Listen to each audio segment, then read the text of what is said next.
Apparently, Mark Zuckerberg wrote a 6,500-word essay about the future, AI, and superintelligence. It's called The Future is for Everyone. So I'm going to read through it for you, and believe me when I say it will take all my willpower to not interrupt with my own thoughts until the end. Luckily, the essay critiques itself and how insane it is. Alright, let's dive into $1 billion worth of nonsense. Just listen along and ask yourself if this sounds like someone you would trust your money, data, or influence on your country with. The future is for everyone. The path to a positive AI future.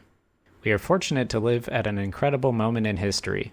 In the next few years, people will be able to use superintelligence beyond human capacity to create and discover extraordinary new things, build new businesses, express new ideas, learn new concepts, and advance our health and quality of life. As we get closer to this moment, it is important to develop a philosophy for how we can best use superintelligence to ensure it improves all of our lives, work, communities, freedom, and safety. The defining questions of our age are who will have access to superintelligence and what we will direct it towards. Will it be centralized and restricted to a few institutions, or will it be a tool that empowers everyone? We propose a philosophy based on individual empowerment as the source of prosperity, invention as the primary purpose of superintelligence, and balance of power as the foundation of safety. All new technologies create opportunities and challenges. Superintelligence will be among the most important technologies in history, so its opportunities and challenges will likely be greater than any we've seen in our lifetimes. We should take this very seriously. Still, it is surprising that the discourse from many developing AI is so filled with doom. I do not understand why anyone who believes that AI will eliminate most jobs and much of humanity's relevance would rush to build that future. The notion that AI is so dangerous that the only safe path is an extreme concentration of power seems inherently problematic. Historically, hoping that an absolute power will benevolently provide for humanity if sufficiently enlightened has not led to safe or positive outcomes. Humanity has witnessed many transformative advances.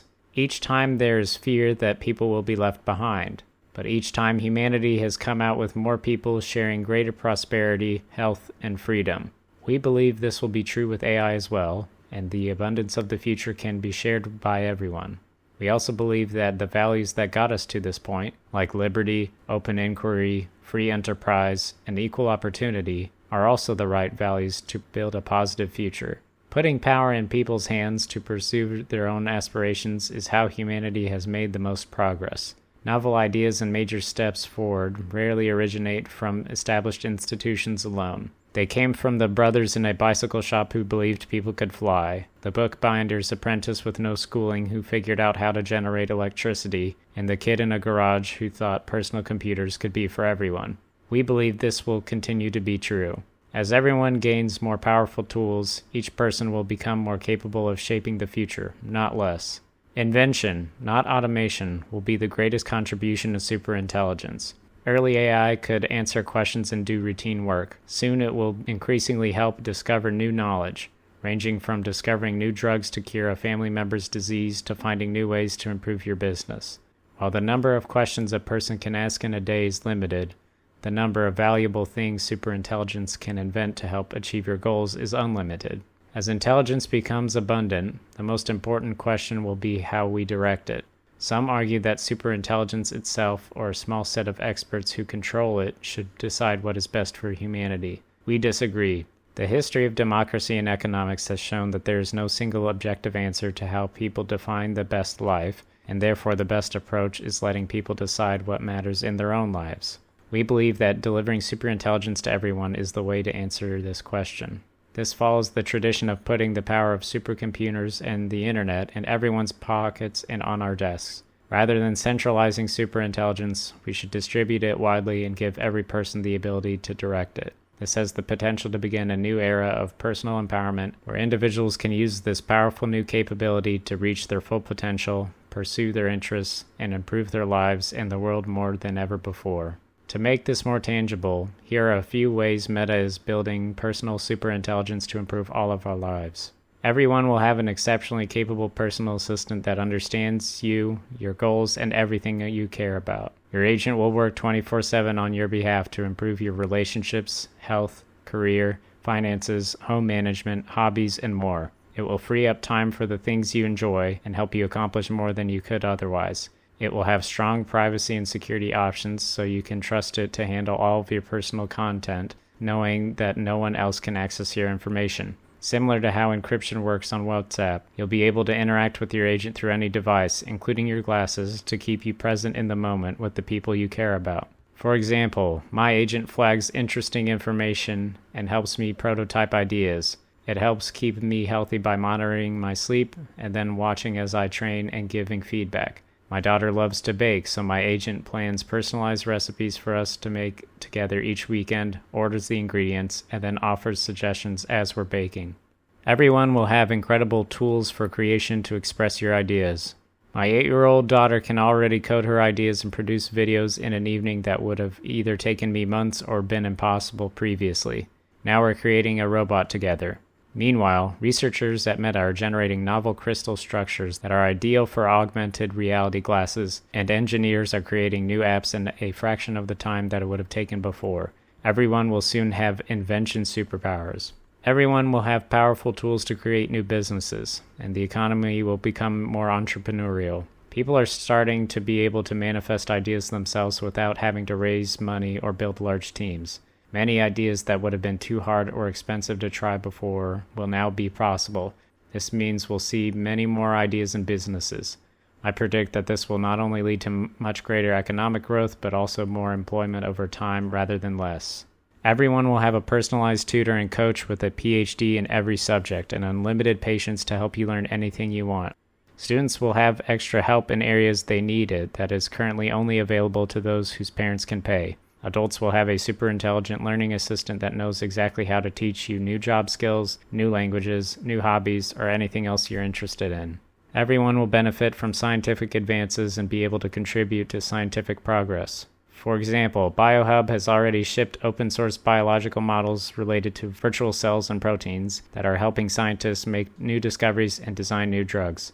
When Priscilla and I started this work, our goal was to help scientists cure or prevent all diseases this century, and now with advances in AI, we expect this will be possible much sooner. Since there's a long tail of health conditions and everyone's biology is different, people's direct involvement will help unlock personalized therapies and expedite trials to match the pace of invention and enable industry to move beyond focus disproportionately on common diseases. Beyond biology, AI will help people advance research in every field by applying the scientific method and working over weeks or months to test and refine hypotheses. Scientific discovery will likely be one of the most valuable forms of invention for society. Everyone will have free or affordable access to these tools. For everyone to be part of the future, everyone must have the ability to use superintelligence to improve their lives and shape the world. We will offer free versions that will be accessible to billions of people. For those who want to pay to use more compute, there will be a dynamic auction mechanism that will guarantee that everyone gets the lowest price possible for the intelligence and compute they're using, while also ensuring the capacity is used for whatever people collectively find most valuable.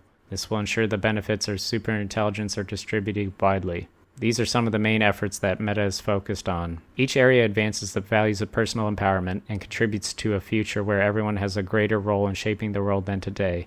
If these efforts succeed, then the future will bring an abundance of personal agency, expression of ideas, deepening of relationships, economic and financial prosperity, improved health, and inventions we cannot imagine today. But most importantly, the future will be created by all of us and a reflection of all our values and perspectives.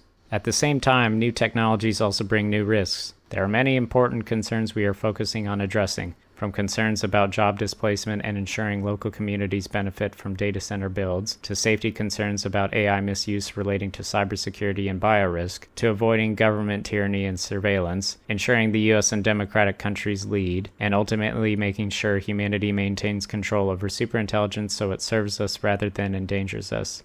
The conventional view is that these concerns are about technology, and that if we take enough time, then we can perfect or align the technology to produce a single benevolent superintelligence. I think this view of alignment is fundamentally flawed. Humanity is not a monoculture. People's diverse values represent different trade-offs they would make on important issues.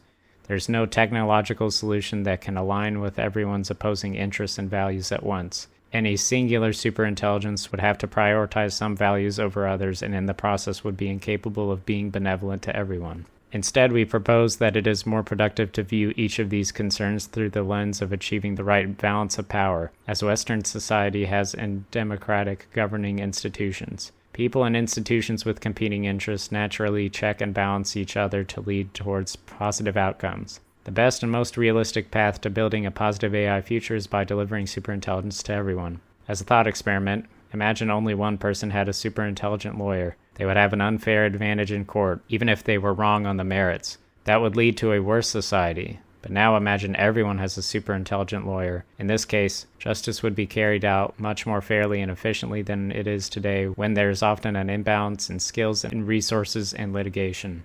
Similarly, if one person alone had a cybersecurity superintelligence, they could likely break into almost every technical system and the world would be much less secure than today. But if everyone has access to cybersecurity superintelligence, then all of our technical systems would become more secure than today, since the widely deployed superintelligence would help harden and update every system. If only one business had superintelligence, that business would outcompete all others and lead to a less dynamic and broadly prosperous market than we have today. But if everyone has access to superintelligence, then everyone will have the tools to create new things beyond what is possible today, and the economy will be more dynamic and generate more broad-based prosperity. When people are empowered, they naturally compete and check each other economically, socially, politically, and in all other planes of human interaction. People also check and balance the power of institutions, including businesses and governments. But if the power of superintelligence is held by a small number of individuals, businesses, governments, or AI itself, then that will naturally lead to outcomes that are less favorable for everyone else. This is not a technological principle, it is about the balance of power. There is no such thing as a singular benevolent superintelligence. Therefore, the key to a positive future for everyone is achieving a balance of power that favors individuals. The solution is to ensure that superintelligence is broadly distributed to empower people. Meta is the company primarily focused on building personal superintelligence for everyone. Most other labs are focusing on building AI for companies, governments, or other institutions, so if those labs lead, then the balance of power will favor larger institutions over individuals. Meta's mission since our founding has focused on putting power in people's hands. If our beliefs and principles lead, then the balance of power will favor individuals and a better future for everyone. Let's consider each of the risks mentioned above in more detail. Job growth in the economy. People have an infinite demand for new experiences and have always found new problems to tackle. There's a natural balance in the economy between companies working to serve people's needs more efficiently through automation and individuals gaining new skills to serve more advanced needs. When there's a healthy balance, overall productivity and innovation increase while employment levels remain high. People fear that automation will outpace individuals' capability growth, leading to job displacement followed by a difficult period as people learn new jobs. But there is no rule that AI must increase automation faster than it increases individuals' capabilities or demand for new skills. Recent statistics suggest it may be more likely that individuals' capability could match or outpace automation, in which case people will gain the ability to do many things before their current jobs change. This would lead to a healthy balance and potentially even job growth. Which outcome we get depends on the balance in progress between automation on one side and individual empowerment and invention on the other. If the labs focused on automating knowledge work lead, then I expect people and the economy will have a much harder transition. But if everyone has access to personal superintelligence that expands their capabilities, then that pushes the balance towards empowering individuals and a positive future. There are several reasons to be optimistic that there will be an abundance of jobs in the future. No matter how intelligent AI becomes, there will always be a finite amount of compute, and therefore an opportunity cost for how we use it. If people can use AI to invent incredibly valuable new things, then it will make more sense to allocate it towards that rather than automating existing jobs. The more superintelligence serves as a tool of invention, the more likely that individual capability outpaces automation and the future is better for people. People also continually come up with new ideas to make our lives better, and new jobs to bring those ideas to life. A generation ago, there were no app developers, social media creators, electric vehicle technicians, and data center operators. In the near future, there will be new jobs that aren't common today, like one-person product studios designing custom toys, furniture, or clothes, world builders and experienced designers creating games, stories, and adventures, personal biologists using superintelligence to formulate personalized treatments, and much more that we can't yet conceive. In many ways, this is a continuation of historical trends. Before the Industrial Revolution, 90% of people were farmers growing food to survive. Advances in technology steadily freed much of humanity to focus less on subsistence and more on the pursuits we choose. At each step, people used our newfound productivity to achieve more than was previously possible, as well as spending more time on creativity, culture, relationships, and enjoying life. Of course, some aspects of the way we work will change, just as it did with computers, the internet, and any new technology. This means people will have to adapt, and this will be challenging. But the more that everyone has a personal agent that is super intelligent at teaching us new skills and helping us adapt to change, the smoother this will be. Company sizes may shrink, just as they did in the transition from industrial giants to tech companies, but this doesn't mean fewer jobs overall. It implies a larger number of companies with fewer people each. There are many more valuable companies and services to build than people are able to build today. I expect we will start seeing small numbers of people with personal superintelligence agents able to run companies at significant scale. In the future, small businesses will continue to be the backbone of the economy, but each small business will be able to have a much larger impact. Building AI infrastructure with communities. Sustainable infrastructure development means that communities must benefit significantly from each project. This includes high-paying local jobs, investment in schools and public services, ensuring energy prices don't rise, and taking care of the environment.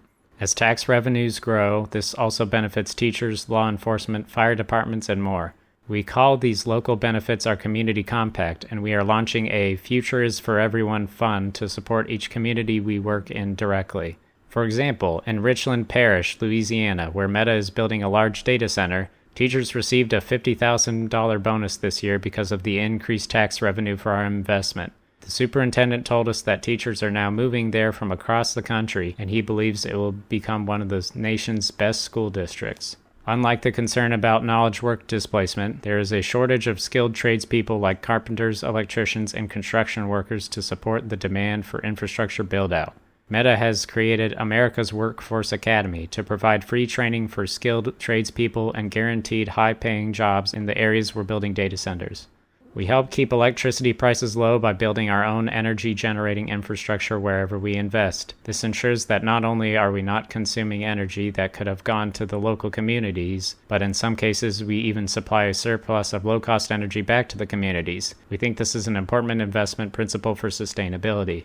Our data centers are designed to be among the most water efficient in the world. We are committed to being water positive, meaning that we'll restore more water than we use in the watersheds where we operate by 2030. In areas with high water stress, our goal is to restore 200% of the water we use.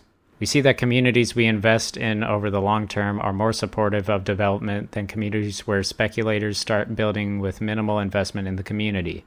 Historically, towns and cities that brought railroads, highways, electrification, and broadband became centers of research, business, and industry, with population and economic growth that follow. We believe AI infrastructure can play a similar role if it is built with strong community compacts that build durable assets and reasons for the next generation to build and grow their lives there. There are also national interest and national security aspects of development as well. American communities will have greater prosperity and security if America and its allies lead in AI compared to geopolitical rivals. Yet one significant disadvantage that the U.S. has compared to countries like China is that it is more difficult to build infrastructure here. So we would all benefit together by figuring out the community compacts required to enable sustainable development across the country. Securing against AI misuse in cybersecurity, bioterrorism, and more. In a free society, people will have tools that can be used for good or harm, but law enforcement and military have more weapons and intelligence gathering. With AI, the defenders will also have more compute to generate significantly more intelligence from the same models, and in some cases they'll have advanced models as well.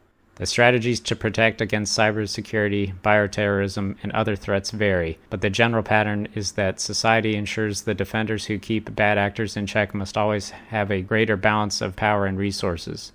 Some argue that the best way to reduce risk is to restrict the capabilities individuals can access. But giving people cybersecurity capabilities is also how we secure the long tail of systems, and giving people scientific capabilities is how we advance science in ways that should reduce the risks of harm over the long term. Restricting capabilities leads us down the path of centralization and lack of checks and balances. So we should be extremely careful about this, especially if other nations pursue less restrictive paths. On cybersecurity, widely deployed open-source systems have proven more secure because more people can identify vulnerabilities, harden the systems, and easily upgrade to the latest, most secure versions. Even in recent weeks, we have seen companies handling security incidents like Hugging Face rely on widely available open models to patch vulnerabilities. Over time, I expect that widely deployed AI models with strong cybersecurity capabilities will lead to systems that are more secure, not less. This will be definitively true once superintelligence enables most of the world's code to be verifiably secure. The long-term answer isn't to withhold capabilities, but to establish a balance of power where superintelligence is broadly distributed. In the near term, it is important to accelerate the hardening process for critical systems. I propose that companies developing frontier AI should commit significant technical resources towards helping the government harden critical infrastructure. I also propose that frontier AI labs should share intermediate training checkpoints of new models for government use and review rather than waiting until training has completed. This way, the government will have early access to the most powerful models and an army of capable engineers to identify and patch security issues. Labs should also work with law enforcement to identify bad actors attempting to misuse their systems. These steps would accelerate safe deployment without slowing the pace of model innovation or meaningfully delaying individuals' access to this technology. On biological and chemical risk, the concern is that the same capabilities that enable scientists to design new drugs could also enable bad actors to design harmful compounds. This frames the question as a trade-off between the significant benefits of advancing sciences towards curing cancer and other diseases versus the risk of potential new issues. But ideally, we should accelerate science while mitigating risks. I think it is important to approach this risk with additional humility because there are few historical precedents to suggest how likely or unlikely it may be. It has been possible for bad actors to synthesize harmful compounds for decades, but this has rarely become a significant issue. Perhaps the financial motivation that exists for cyber attacks is not as present here. That said, if we begin to see harmful examples emerge, then we should adjust our strategy to appropriately mitigate the risk. Labs should continue working to reduce biological and chemical risks in our model. At the same time, I believe government should update its policies in multiple areas. First, we should focus on limiting the physical production and distribution of harmful materials. I expect it will be easier to regulate and control physical components than the spread of knowledge, so this is an important area of policy focus. Second, we should accelerate society's abilities to develop new cures and inoculate against issues as they arise. This includes streamlining how the FDA and other regulators test and approve new treatments. As AI increases the pace of drug discovery, we will need to update these processes to keep up with the pace of innovation anyway. Over the long term, the answer to risks arising from new scientific discovery will be to accelerate scientific progress, not slow it down.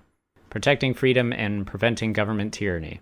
There is a risk that an imbalance of power between individuals and government leads to a loss of freedom or totalitarian state. This is a constant tension in democracy. We all want individual freedom while also having a government capable of keeping us safe. To maintain freedom, we must ensure that superintelligence primarily empowers individuals. The ideal in liberal democracy is that people naturally hold all rights and only agree to restrict some freedoms to protect the common good. Similarly, individuals should have access to personal superintelligence and should only be subject to restrictions when truly required. Privacy is an important foundation for individual empowerment and freedom. We believe that people should have a full private mode for personal agents where even Meta or other service provider cannot see or grant access to your information. This is similar to how we built WhatsApp into the world's leading end-to-end encrypted service to ensure you can communicate freely and your messages remain private and secure. At the same time, we must also ensure that government has access to the tools and resources it needs to enforce our laws and protect our security. We can achieve this through deeper proactive collaboration between labs and government in a way that strengthens the government's national security capabilities without restricting or delaying people's access to advanced models. That is, rather than waiting until a model is ready to release for the government to review and start using it, my proposal is that leading labs should provide the government with intermediate training checkpoints of new advanced models and technical staff so the government can harden and secure critical systems against new risks. This way, the government gains the security capability without restricting or delaying individuals' access to personal superintelligence or causing an imbalance of power. Ensuring American leadership. Which nations lead the development and deployment of advanced AI will contribute to a new geopolitical balance of power that will determine the prevalence of democratic values, prosperity, and security in the future. To ensure this reaches a positive equilibrium, we must ensure the leading AI systems are ones that encode our values, grow our economy, and advance national security. The best way to achieve this is to distribute our systems widely. Meta will contribute to this by building leading personal superintelligence agents and models, including open source models, and delivering them to billions of people around the world.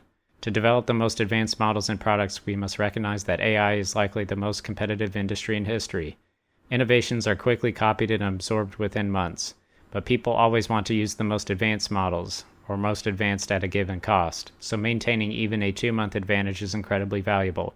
This highlights how short the margin of leadership is, and therefore how important it is to take actions that accelerate innovation and slow geopolitical rivals. The main policy inputs into this are how efficiently we can build physical infrastructure, whether we introduce steps that slow down American labs, and export controls that slow foreign labs. Our infrastructure, America and its allies, currently hold an advantage in silicon design, but a disadvantage in how quickly we can bring energy, capacity, and physical infrastructure. Countries like China are bringing online 1 gigawatt plus of nuclear capacity every other week, so we will need to accelerate building both energy and data centers to remain competitive.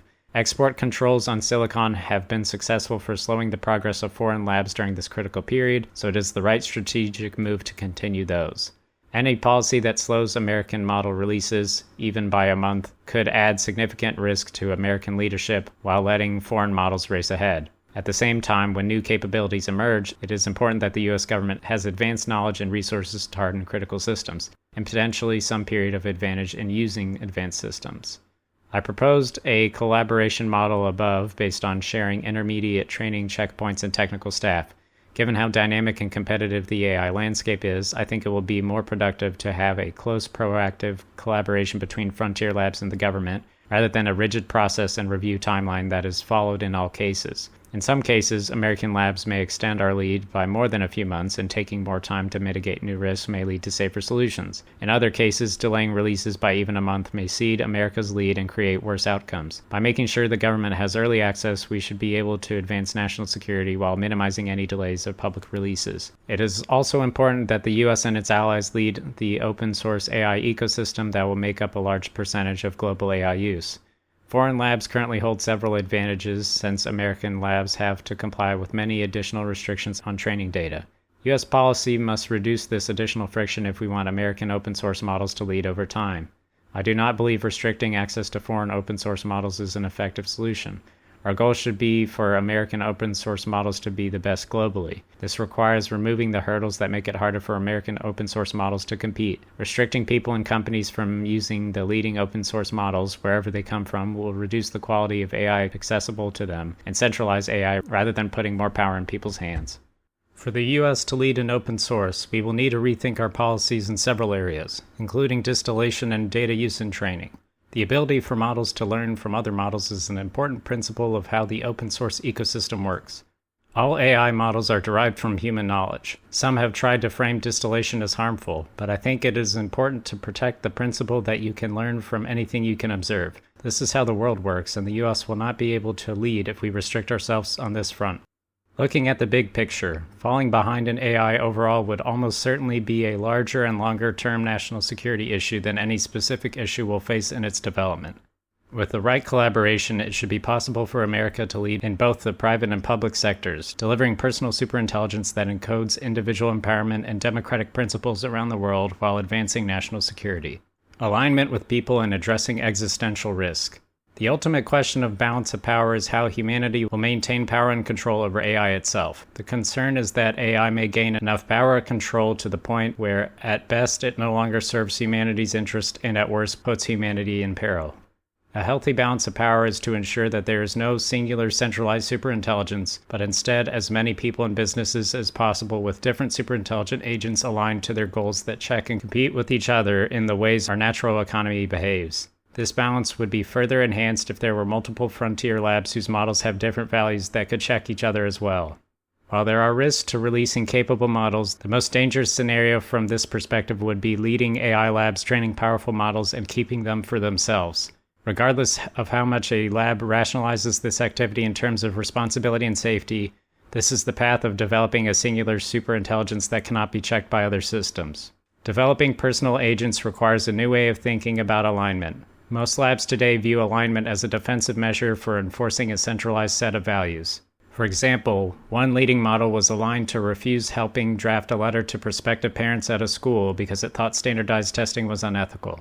Instead, we view alignment as ensuring that agents share a person's goals and values, not our companies. Of course, there are important legal and safety boundaries, but fundamentally, alignment should be about helping people pursue the many diverse goals and views held across society, rather than a method of enforcing a centralized dogma. In practice, people will not adopt agents if they do not trust them with sensitive details and tasks, and they won't trust them if the agents act against people's interests because they are aligned with the company's divergent values instead. Solving alignment is required to enable billions of people to adopt personal superintelligence agents. But this also implies that if we reach a state where billions of people are using and scrutinizing personal superintelligence agents, then we will have solved alignment to individuals' interests. This should be sufficient to establish the necessary balance of power and natural checks and balances for a positive and safe future.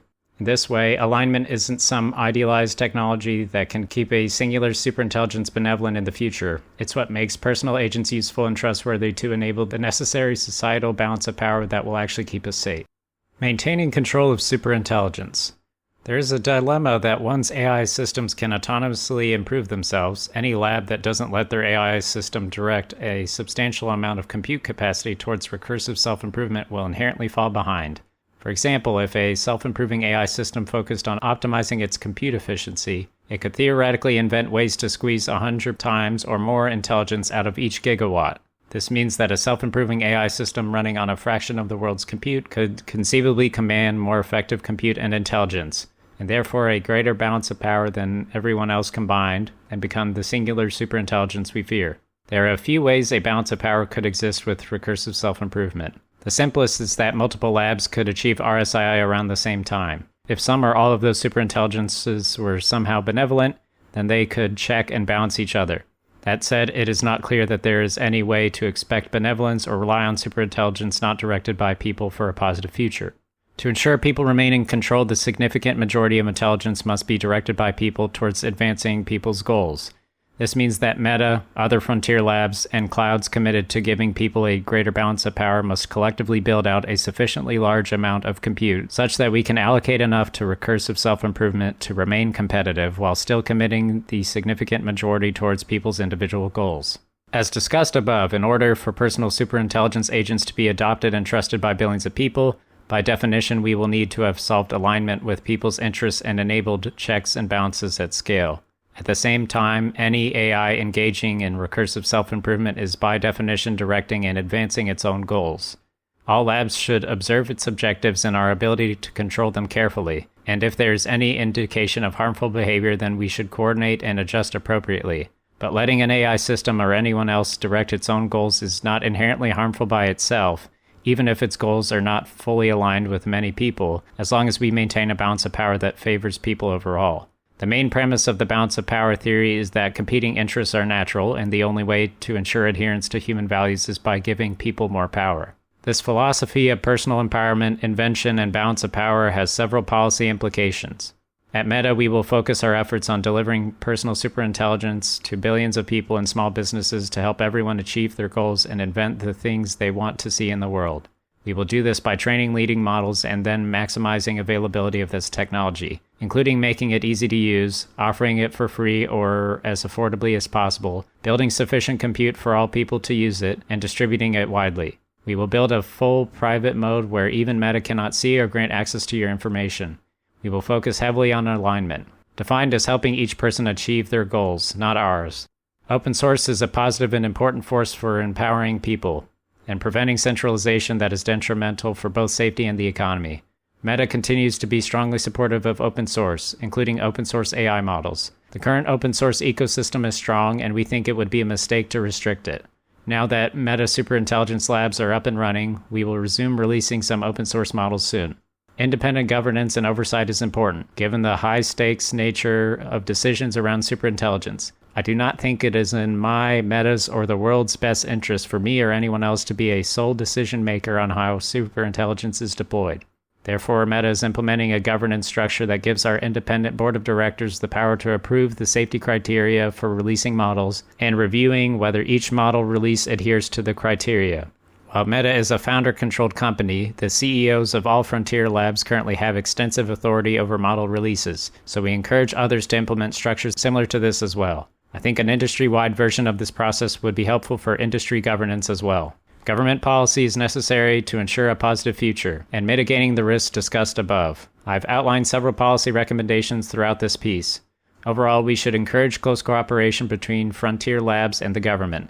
It is important for national security that the government has the technical resources to harden critical systems and make effective use of advanced models. But it is also important for national security that the American AI industry continues to lead. We should accelerate the ability to build infrastructure, whether that's energy, data centers, or silicon, and build trust and alignment with communities across the country. We should be careful to not slow down American competitiveness.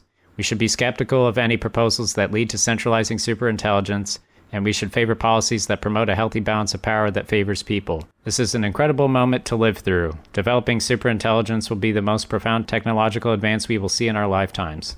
As we get closer to this, it is increasingly important to have a clear philosophy and values for how superintelligence will benefit humanity.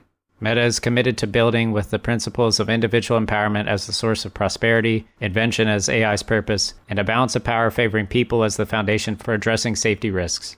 If these values lead the way, then I am optimistic that the coming decades will be some of the most amazing in history. The arc of human civilization has bent towards putting more power in people's hands to live and shape the world in the ways we believe are best. Superintelligence holds the promise of giving everyone that power and building a positive future for everyone. Mark. Alright, well, since reading all that took over 30 minutes, I'm going to make this a two-parter, if nothing else, to give my brain some time to recover from ingesting all the nonsense that was. So stay tuned for part 2. Thanks for watching.